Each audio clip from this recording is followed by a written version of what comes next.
and as such are recognized with the jury with a special award for Best Ensemble Performance.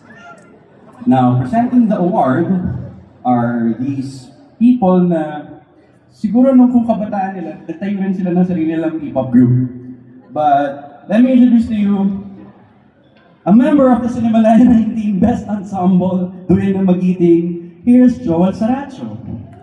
With Best Ensemble Cinemalaya 5 Best Actor awardee for Colorum, Lou Veloso. The winners of this award will receive Balanghay trophies.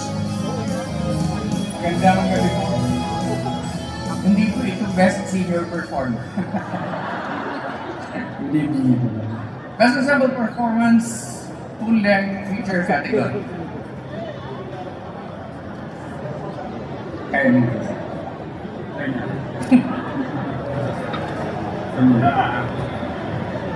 Cinemalaya Citation full-length feature film Best Ensemble Performance for their deeply cohesive and moving portrayals, for authentically rendering through their characters the tender dynamics and throbbing warmth of Philippine family life, for bringing profound tenderness to an agonizing existential crisis, and for portraying a devoted partner and a loving family united in care and grief.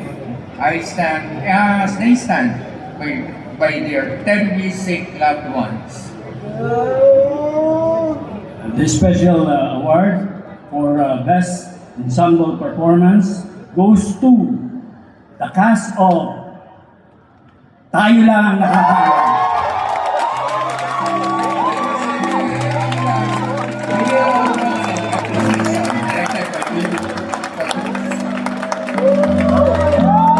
Joining the presenters on stage are Cinemalaya jurors, Sari Dan and Pradeep Pur.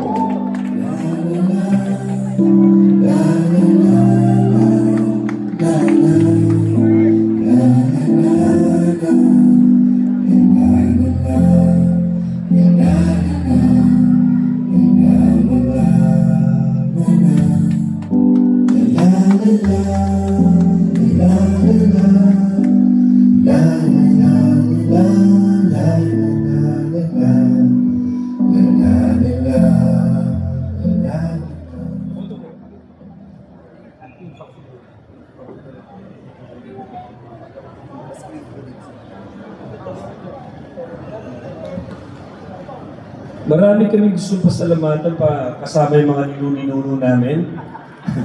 Pero gusto namin talaga pasalamatan ay Cinemalaya for giving us the platform. At siyempre ang aming director for believing in us. Pero ang pinaka gusto namin talaga pasalamatan ay ang mga nanood. Habang binabagyo ang Cinemalaya, dumating kayo sa mga sinihan para suportahan ang pelikulang Pilipino.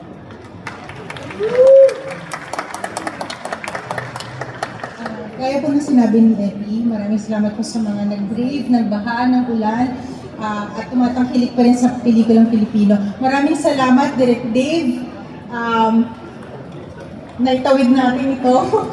Salamat po sa team ng Tilanan. Napaka-sipag at walang sawa po talaga nagtatrabaho habang gumagawa kami nitong pelikula nito. At ang pinaka-take away namin dito is yung masasabi namin sa inyong lahat at ang aming mensahe, ang mensahe ng pelikula nito.